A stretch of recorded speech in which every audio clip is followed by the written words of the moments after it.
Hello, बिस्मिल्लाह रहमान रहीम। पीछे से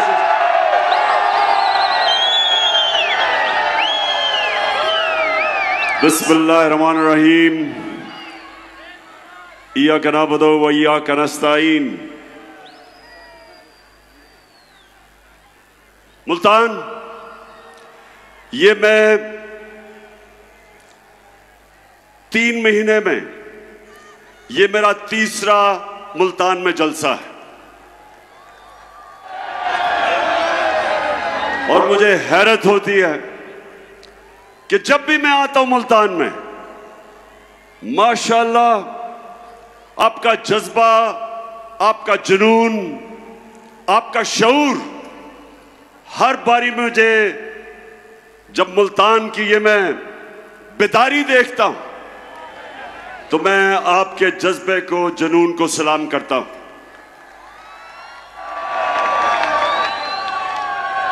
अब मुल्तान, आज मैंने आपसे कई बातें करनी हैं, लेकिन सबसे पहले जो मैं देखता हूं, जिस तादाद में आज मुल्तान में हमारी ख्वातीन आई हुई हैं, मैं खास तौर पे आज आपको सलाम भी करता हूं और आप सबके लिए मैं पैगाम, अपनी ख्वातीन के लिए मैं पैगाम जो देना चाहता हूं वो ये कि देखें, अपने बच्चों को आपने खास तौर पे एक चीज समझानी है। नौजवानों, ये आपके लिए भी है। हमने अपने बच्चों को समझाना है कि कोई मुल्क अजमत पे नहीं जा सकता, तरक्की नहीं कर सकता, उस मुल्क की दुनिया में इज्जत नहीं हो सकती जब तक वो मुल्क अपना मुकाम नहीं समझता, जब तक वो मुल्क एक चीज अपने ज़हन में नहीं डालता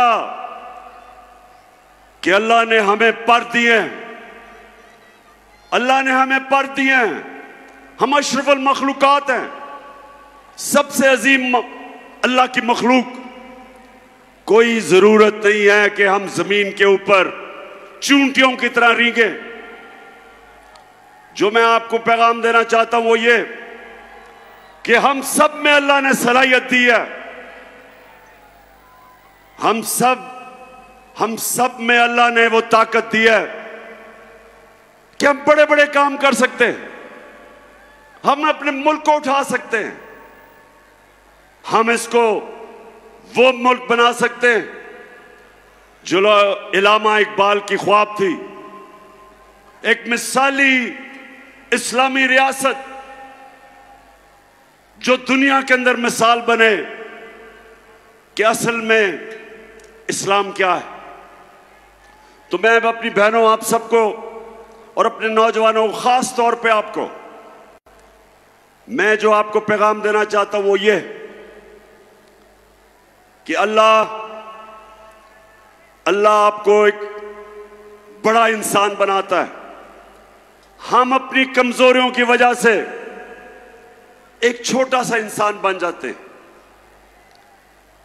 मैं जब क्रिकेट खेलता था, मेरे से बहुत ज्यादा सलाहियत रखने वाले खिलाड़ी थे, मेरे से ज्यादा टैलेंटेड थे, लेकिन उनकी ख्वाब बड़ी नहीं थी, सोचते नहीं थे बड़ा। जब थोड़ा सा कामयाबी होती थी मुतमईन हो जाते थे या पैसे के पीछे लग जाते थे। ये मेरे पाकिस्तानियों एक चीज रखना, ये मेरे कभी लफ्ज ना भूलना, पैसे को इस्तेमाल करना सीखो, पैसे से कभी इस्तेमाल ना होना।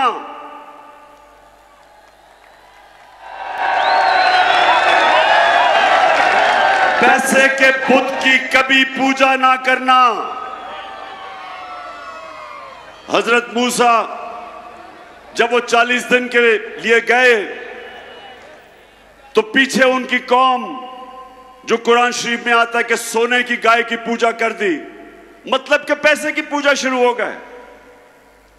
तो ये याद रखें कि ये जो मेहरबानों का मुखालिफ है वो भी पैसे के बुत की पूजा करता है, वो भी पैसे को बड़ा समझता है जिस तरह उसका लीडर आसिफ जरदारी समझता है। कभी भी मेरे मुल्तान के पाकिस्तानियों, ला इलाहा इल्लल्लाह का मतलब समझो। स्वाय अल्लाह के जब आप किसी के चीज के सामने झुकते हैं वो शिर्क है, चाहे वो पैसे का बुत है, चाहे वो खौफ का बुत है। आजकल मेरी टीम के लोगों को, मेरे एमपीज को टेलीफोन आते हैं धमकियों के कि ये पार्टी छोड़ो। मीडिया को धमकियां दी जाती हैं, मीडिया हाउसेस को धमकियां दी जाती हैं, एंकर्स को, सहाफियों को डराया जाता है कि इमरान खान के साथ ना चलो नहीं तो हम ये कर देंगे। तो मेरी कौम, ये सबसे खौफनाक बुत पैसे के बुत के अलावा खौफ का बुत है। खौफ भी एक बड़े इंसान को छोटा बना देता है। आज तक कोई बड़ा खिलाड़ी नहीं निकला जिसने अपने खौफ को काबू नहीं पाया। आज तक कोई बड़ा फौजी नहीं निकला जिसको तगमे मिले हो, जिसने अपने खौफ के बुत के ऊपर काबू ना पाया हो। बड़ा बिजनेसमैन बना जिसको नुकसान से डर, उस डर के ऊपर काबू ना पाया हो। कोई भी इंसान जो अपनी ख्वाब के पीछे जाने से डरता है वो बड़ा इंसान नहीं बनता। और इसलिए मैं जब प्राइम मिनिस्टर था, मैंने रहमतुल आलमीन अथॉरिटी बनाई। उसका मकसद क्या था? क्या मकसद था? उसका मकसद यह था कि मेरे बच्चों को, इस मुल्क के नौजवानों को पता चले कि आज से तकरीबन 1500 साल पहले जब मेरे नबी सल्लल्लाहु अलैहि वसल्लम ने दुनिया की तारीख का सबसे बड़ा इनकलाब लेके आए थे, वो कैसे उन लोगों को जिनकी कोई हैसियत नहीं थी, कैसे उन्होंने उनको दुनिया की इमामत करवा दी। ये तारीख का हिस्सा है कि वो अरब जो मदीना में मक्का में बसते थे, उनके दोनों तरफ दुनिया की उस वक्त की अजीम सुपर पावर्स थी, इनकी हैसियत ही कोई नहीं थी। और मेरे नबी सल्लल्लाहु अलैहि वसल्लम ने मदीना की रियासत में उनको ऐसा तब्दील किया, उनको छोटे से लोगों को बड़े इंसान बना दिया, उनके खौफ खत्म कर दिए। जो अल्लाह के सिवा जिन बुतों की वो पूजा करते थे, बुत खत्म कर दिए। वो लोग परवाज करते करते कई 100 साल तक उन्होंने दुनिया की इमामत की, दुनिया के अजीम तरीन कौम बन गए। इसीलिए अल्लाह हमें हुक्म देता है कि नबी सल्लल्लाहु अलैहि वसल्लम के रास्ते पे चलो। इसलिए नहीं कि आप अल्लाह को फायदा पहुंचाते, इसलिए कि जब आप नबी के रास्ते पे चलते हैं, आप एक छोटा सा आदमी बड़ा इंसान बन जाता है, इंसानों को पर लग जाते हैं। तो मेरी सबसे बड़ी कोशिश है कि मेरी अपनी कौम को किसी तरह अपने नबी की सुन्नत पे चलाऊं, ताकि मेरी कौम भी एक अजीम कौम बने। और वो बननी थी जो इलामा इकबाल की ख्वाब थी, और जो मेरे लीडर कायद आजम ने जिसकी जदोजहद की थी, वो एक अजीम कौम थी। वो बननी थी, दुनिया के अंदर मिसाल हमने बनना था। उस रास्ते पे हमें वापस जाना है, और उसके लिए मुल्तान हमें हकीकी आजादी की जद्दोजहद करनी है। हमने अपने मुल्क को आजाद करना है। ये जो बैरूनी मुल्क साजिश के तहत चोरों को ऊपर बैठाया, जो बैरूनी मुल्क के गुलाम हैं, जिनके पैसे मुल्क से बाहर पड़े, ये जरदारी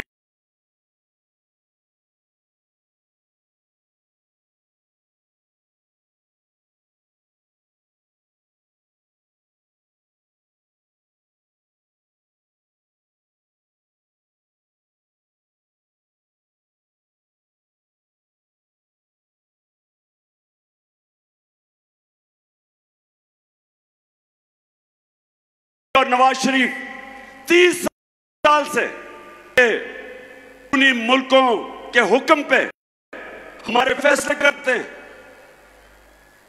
इनमें इतनी जरूरत नहीं कि जब रूस हमें सस्ता तेल बेच रहा था, जब मैं रूस गया और उन्होंने हमें सस्ती गंदम भी देनी थी, सस्ता तेल भी देना था, इन्हों में जरूरत नहीं थी कि इनका जो आका है, जिन्होंने इनको ऊपर बैठाया, जो अमेरिकी साजिश के तहत आए कि कहीं अमेरिका ना नाराज हो जाए, लिहाजा मेरे लोगों को महंगा तरीन तेल, डीजल, पेट्रोल और उसकी वजह से बिजली,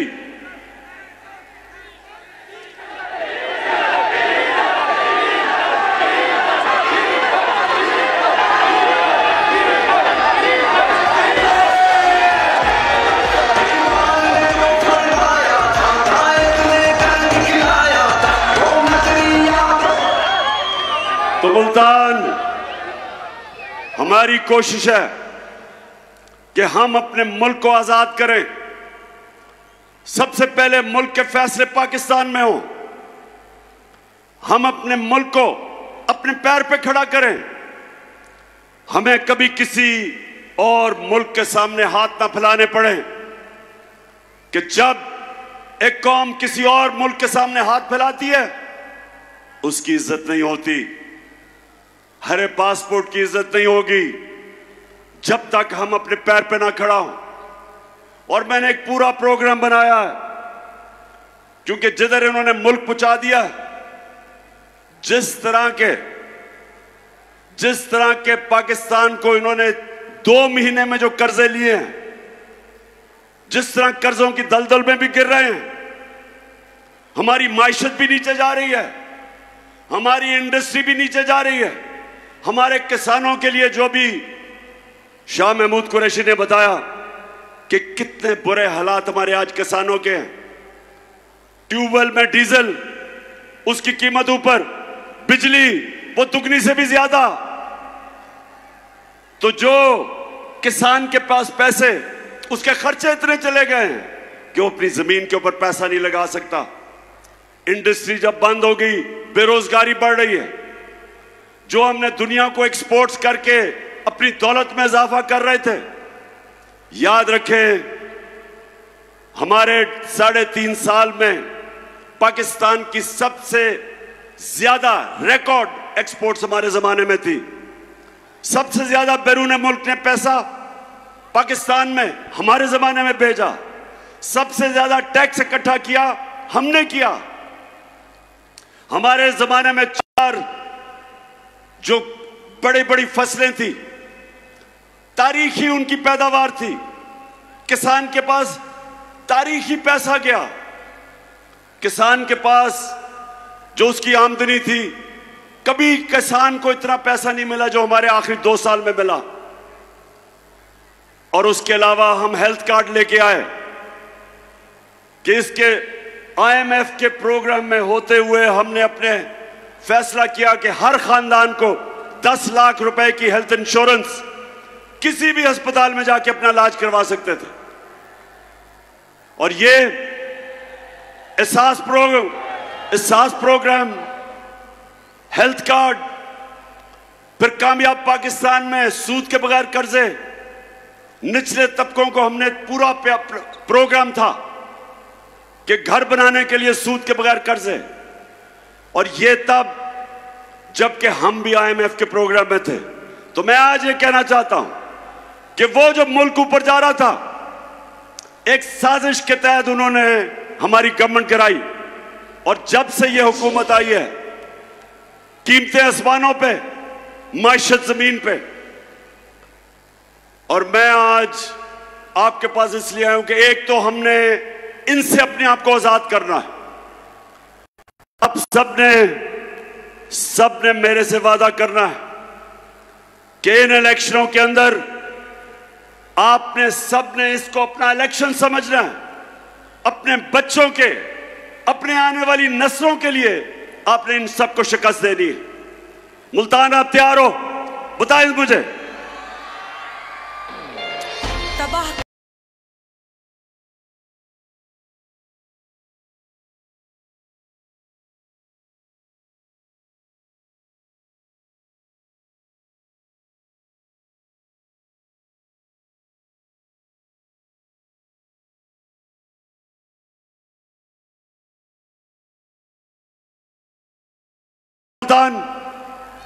मैं जरा आज आप सबको तफसील में तो बताना चाहता था कि सारा दिन मैंने आज अदालत में गुजारा है, लेकिन क्योंकि अभी केस चल रहा है इसलिए उस केस पे तो मैं बात नहीं करूंगा। लेकिन मैं अपने सारे पाकिस्तानियों को आज बताना चाहता हूं कि ये मेरा नजरिया है, ये मेरा ईमान है कि जब तक इस मुल्क में कानून की बालादस्ती यानी कि इंसाफ नहीं होगा, ये मुल्क तरक्की नहीं कर सकता। जब तक इस मुल्क में हमारी अदालतें आजाद और मजबूत नहीं होंगी, जब तक वो इंसाफ नहीं देंगी, पाकिस्तान छोड़े कोई मुल्क तरक्की नहीं कर सकता। सारी दुनिया में अपनी उम्र में फिरा हूं, सारी दुनिया तकरीबन देख ली मैंने। एक नतीजे पे मैं आया मुल्तान के खुशहाल मुल्क और उस मुल्क जिधर गुर्बत होती है, सिर्फ एक फर्क होता है, खुशहाल मुल्कों के अंदर इंसाफ होता है और गरीब मुल्कों के अंदर जुल्म का निजाम होता है, जिसके मुतालिक हजरत अली रजी अल्लाह ताला ने कहा था कि कुफर का निजाम चल जाएगा, जुल्म का निजाम नहीं चल सकता, नाइंसाफी का निजाम नहीं चल सकता। हमारा सबसे बड़ा मसला कि ताकतवर के लिए एक कानून, कमजोर के लिए दूसरा। मैंने 26 साल पहले से अपनी कौम को उनकी तरबियत करने की कोशिश की इंसाफ के अंदर, क्योंकि मैंने बरतानिया में जो निजाम देखा उसकी सबसे बड़ी कामयाबी की वजह यह कि वहां इंसाफ कोई कानून के ऊपर नहीं, ताकतवर के लिए भी वो कानून, कमजोर के लिए भी वो। हमारा मुल्क का अलमिया क्या है? मुझे अभी भी मशवरे दिए जाते हैं कि इमरान खान तुम ऑपोजिशन को साथ मिला के चलो। जब मैं हुकूमत में था, अब कहते हैं कि हुकूमत असेंबली में चले जाओ, इनके साथ इकट्ठे बैठ के मामले तय करो। पाकिस्तानियों, मेरी एक बात सुन ले आप। मेरे नबी सल्लल्लाहु अलैहि वसल्लम ने जब फतह मक्का की तो उन्होंने सब काफिरों को माफ कर दिया, सबको माफ कर दिया। लेकिन जब उनके पास एक दरखास्त आई, उन्होंने कहा, उनके पास आई कि जी कुरैश की लड़की ने चोरी की है, कुरैश की लड़की है, उनको सिफारिश आई कि उसको माफ कर दो। आगे से उन्होंने जवाब दिया, जो सबसे रहमदिल इंसान, रहमतुल आलमीन, दुनिया के लिए रहमत बन के आए थे, उन्होंने कहा मुल्तान कि मेरी अगर बेटी भी चोरी करे उसको भी मैं नहीं छोड़ूंगा, उसको भी सजा मिलेगी। यानी कानून के ऊपर कोई नहीं, मेरी बेटी भी नहीं है। तो यहां जब से मैं 26 साल में पॉलिटिक्स आया हूं, ये दो खानदान जो 30 साल से मुल्क को लूट रहे हैं, 30 साल से बारियां ले रहे हैं। हमेशा मुझे यह कहा जाता है कि इमरान खान आप ये क्या सियासत, क्या इनसे मुफाहमत करें, इनसे बैठ के बात करें। मैं आज अपनी कौम को कहता हूं, मैं हर किसी के साथ बात करने के लिए तैयार हूं, हर किसी के साथ। किसी का नजरिया फर्क है, कोई मेरे खिलाफ नजरियाती तौर पे, हर किसी से मैं बात करने के लिए तैयार हूं, लेकिन चोरों से कभी बात करने के लिए नहीं तैयार।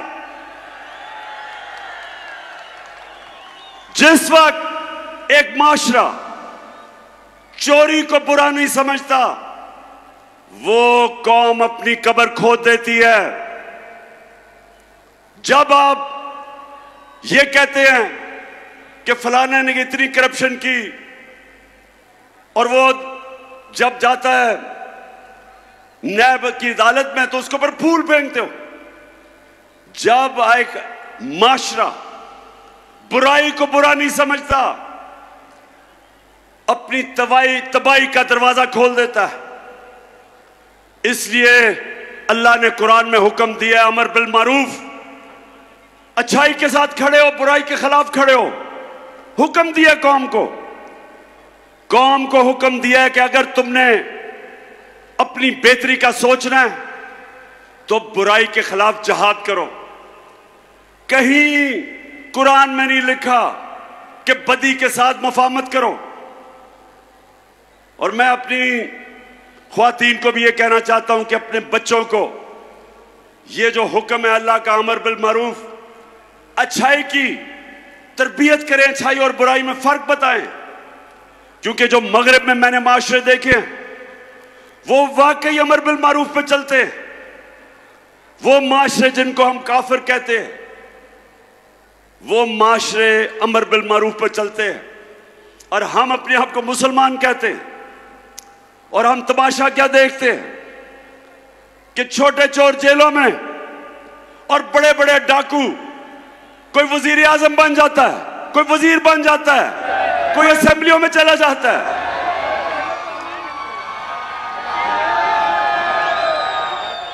ये है हमारी दूसरी आजादी, हकीकी आजादी की जंग, कि हमने अपने आप को, वो लोग जो माशरे के अंदर फितना है, जो कब्जा ग्रुप है, हमने इनका मुकाबला करना है।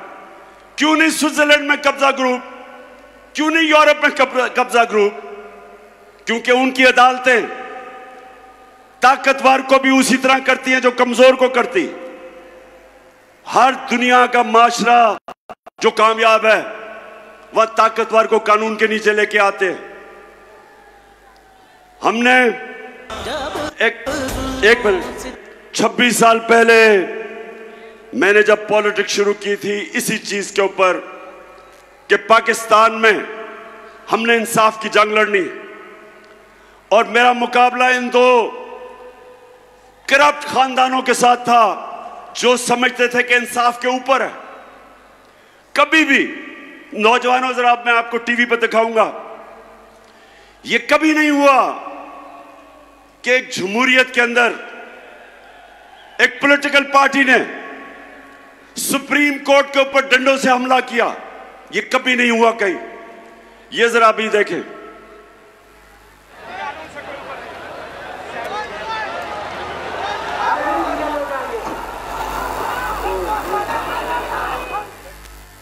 ये सुप्रीम कोर्ट के बाहर खड़े हैं। ये 1997 की बात है। पुलिस ने रास्ता दिया इनको, नवाज शरीफ की हुकूमत थी। ये जरा देखें, सुप्रीम कोर्ट में पुलिस ने इनको नून लीग के गुंडों को जाने दिया क्योंकि वो नवाज शरीफ के खिलाफ फैसला करने लगा था जस्टिस शहजाद अली शाह। और ये देखें कि पुलिस तमाशा देख रही है और डंडे लेके 1997 में ये देखें सुप्रीम कोर्ट के अंदर घुस गए। दीवारें टाप के सुप्रीम कोर्ट के अंदर जा रहे हैं।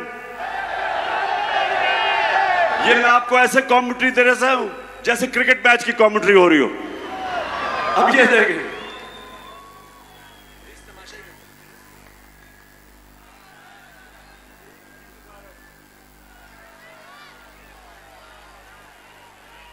सुप्रीम कोर्ट के ऊपर चढ़ गए और पुलिस तमाशा देख रही है। ये सुने, अब मैं ये आपको क्यों दिखा रहा हूं, ये किसी जमहूरियत में नहीं होता।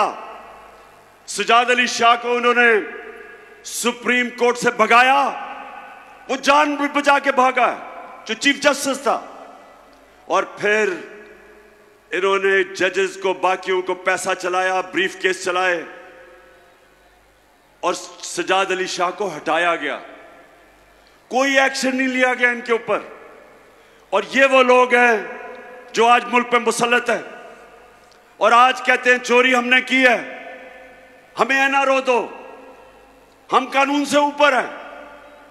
उधर वो नवाज शरीफ बैठा हुआ लंदन में, वो इंतजार कर रहा है कि पहले मेरे केसेस खत्म करो, फिर मैं दूसरी दफा एनआरओ लेके पाकिस्तान आता हूं। मुझे ये मुल्तान बताओ कि छोटा आदमी तो भैंस चोरी, गाड़ी चोरी, मोटरसाइकिल चोरी, वो तो जेल में। तो जो अरबों रुपए मुल्क के लूट के बाहर जाता है, वो कहता है कि मैं कानून के ऊपर हूं। और ये है जंग, इंसाफ की जंग है पाकिस्तान में। हम सब ने मिलके, जब तक हम इंसाफ नहीं, ताकतवर को कानून के नीचे नहीं लेके आते, ये कौम आजाद नहीं होगी। थानों में जुल्म होंगे, ताकतवर झूठे केस करवाएगा कमजोर पे, थानों में जुल्म, जमीनों पे कब्जे, हर जगह कमजोर आदमी पिसेगा। आज जो बैरून मुल्क पाकिस्तानी है, मुल्तान ये सुन लो, मेरे पाकिस्तानी भी सुन रहे होंगे, आज ये याद रखें कि जो दल दल में हमें इन्होंने फंसा दिया है 4 महीने में, इससे अब सिर्फ एक तरह हम निकलेंगे। बैरूनी मुल्क जिनसे हम इमदाद मांगते हैं, वो अब नहीं देंगे। वो अगर देंगे भी तो वो हमारी आजादी छीनेंगे। इसलिए एक ही तरीका है, 1 करोड़ पाकिस्तानी बाहर बैठा है, ये हमारा सबसे बड़ा असासा है। और इसको जिस दिन इनमें से 1 करोड़ में से 5 लाख ने भी पाकिस्तान में सरमायाकारी कर दी, अरबों डॉलर मुल्क में आ जाएगा। ये हैं जो लोग हमें आजाद करेंगे बैरूनी मुल्क के कर्जों से। लेकिन वो कभी नहीं आएंगे, वो कभी पाकिस्तान में सरमायाकारी नहीं करेंगे जब तक हमारा इंसाफ का निजाम ठीक नहीं होता, कॉन्ट्रैक्ट एनफोर्समेंट नहीं होती, जब तक उनको ये एतमाद ना हो कि जब वो सरमायाकारी करेंगे उनसे फ्रॉड नहीं होंगे। वो इसलिए दुबई चले जाते हैं, वो मलेशिया चले जाते हैं, लेकिन पाकिस्तान में सरमायाकारी नहीं करते। तो जो मेरा इंशाअल्लाह अल्लाह ने आगे बारी दी, तो मैं आज सबसे पहले अपने बैरून मुल्क पाकिस्तानियों के लिए आसानी पैदा करूंगा कि पाकिस्तान में सरमायाकारी करें, और उसके लिए अपना इंसाफ का निजाम इसको बेहतर करेंगे। और उसकी वजह से इंशाअल्लाह ये आप देखते रहेंगे कि बजाय किसी के सामने हाथ फैलाए, हम पाकिस्तान को उठा देंगे और इंशाअल्लाह वो मुल्क बनेगा जो इसको बनना चाहिए था 75 साल पहले। आखिर में मुल्तान, मुझे ये बताओ कि ये जो भाग गए हैं मैच खेलने से, ये जो भगौड़े हो गए हैं,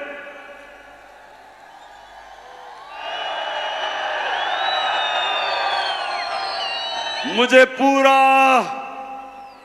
पूरा यकीन था कि इन्होंने इलेक्शनों से भागना है।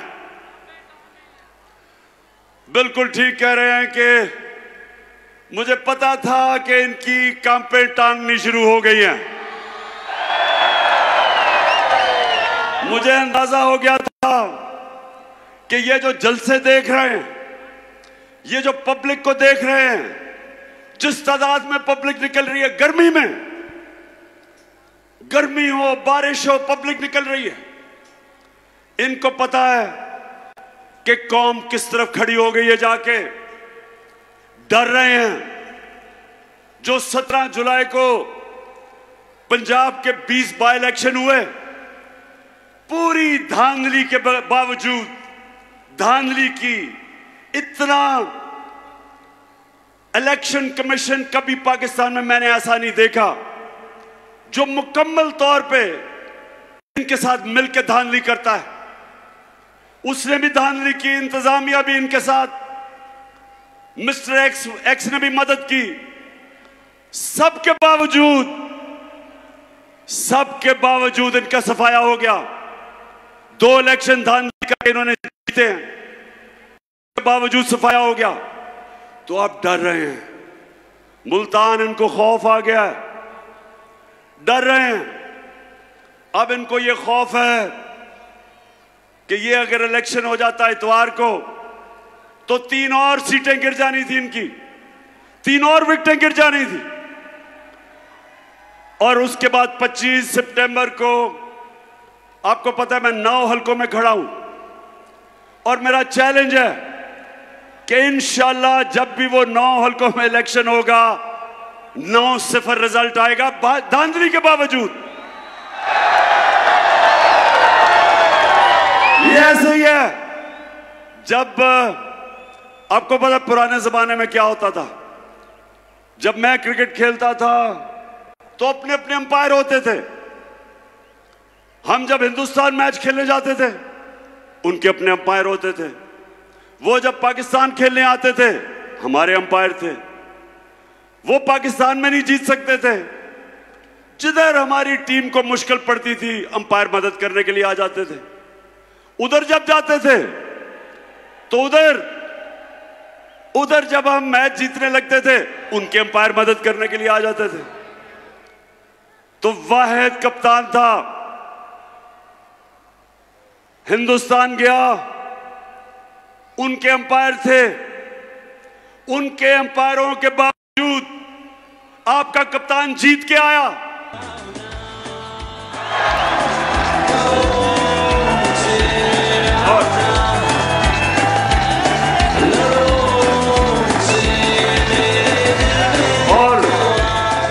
और इस बारी मुल्तान, इस बारी पहले हमने 17 जुलाई को जो चीफ इलेक्शन कमिश्नर ने इनके साथ मिलकर बैटिंग की, उसको भी हराया, इनको भी हराया, इंतजामिया भी इनकी थी, उसको भी हराया, और मिस्टर एक्स को भी हराया। और इंशाल्लाह अब भी जब भी इलेक्शन होंगे, मेरा सबको चैलेंज है कि तुम जो मर्जी कर लो, पाकिस्तानी कौम फैसला कर बैठी है। जो मर्जी करो, पूरी कोशिश है इनकी कि किसी तरह इमरान खान को मैच से निकाला जाए। ये हम जब छोटे होते थे ना मुल्तान, हम जब छोटे होते थे तो जब आपस में क्रिकेट मैच खेलते थे, तो जो टीम हार रही होती थी वो विकेटें उठा के भाग जाती थी। ये इन्होंने किया है, हार रहे थे, विकेटें उठा के चले गए, मैचिंग कैंसिल कर दिया इन्होंने। लेकिन मेहरबानों, मुझे तो बड़ी खुशी हुई कि जिस तादाद में हमारी ख्वातीन आई हैं, मेहरबानों ने सुना, बड़े जलसे किए और अपनी औरतों को। और ये याद रखें, जिस कौम की औरतें बेदार हो जाएं, शऊर आ जाए, वो कौम को कोई गुलाम नहीं बना सकता। फिर से तू अड़ जा, फिर से तू डट जा, फिर से वो बल्ला घुमा।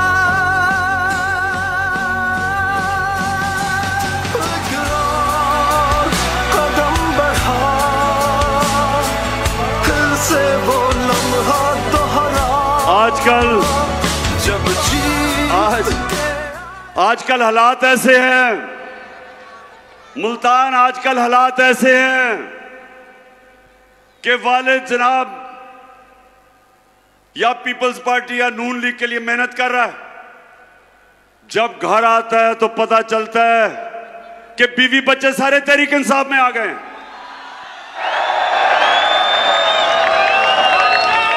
यानी कि ऐसे लग रहा है कि जैसे पुराने जमाने के अंदर जब मेरे नबी सल्लल्लाहु अलैहि वसल्लम ने तबलीग की और लोगों को इस्लाम की तरफ लेके आए और राय हक पे लेके आए, तो एक वक्त ऐसा था कि आदमी कहीं और होता था, घर में औरतें और नौजवान इस्लाम कबूल कर लेते थे। आज माशाअल्लाह कौम ऐसी बेदारी आई है और शऊर आया है कि वो ये दो जमातों को 30 साल से देख रही थी, और आज ऐसी बेदारी है कि जो भी आज कोशिश करें, औरतें, बच्चे, नौजवान, बल्कि बूढ़े भी आप फैसला कर बैठे हैं कि इन दो जमातों के साथ नहीं चलना, जिन्होंने सारी जिंदगी इनको सपोर्ट की थी। मैं आज मुल्तान आपका हैट्रिक के जलसा किया मैंने, 3 जलसे 3 महीने में। मैं आज आपका शुक्रिया अदा करता हूं, जिस गर्मी में और जिस सुकून में और जिस शऊर से आपने मेरी बातचीत सुनी। आएंगे मुल्तान, आपने मेरे से वादा करना है कि इनको ऐसा फेंटा लगाना है, ऐसी शिकस्त देनी है कि अगले इलेक्शन में आपने 2/3 अक्सरियत तहरीक इंसाफ को दिलवानी है, 2/3 अक्सरियत, ताकि हम इस मुल्क में वही हकीकी आजादी का इनकलाब ला सके। पाकिस्तान जिंदाबाद।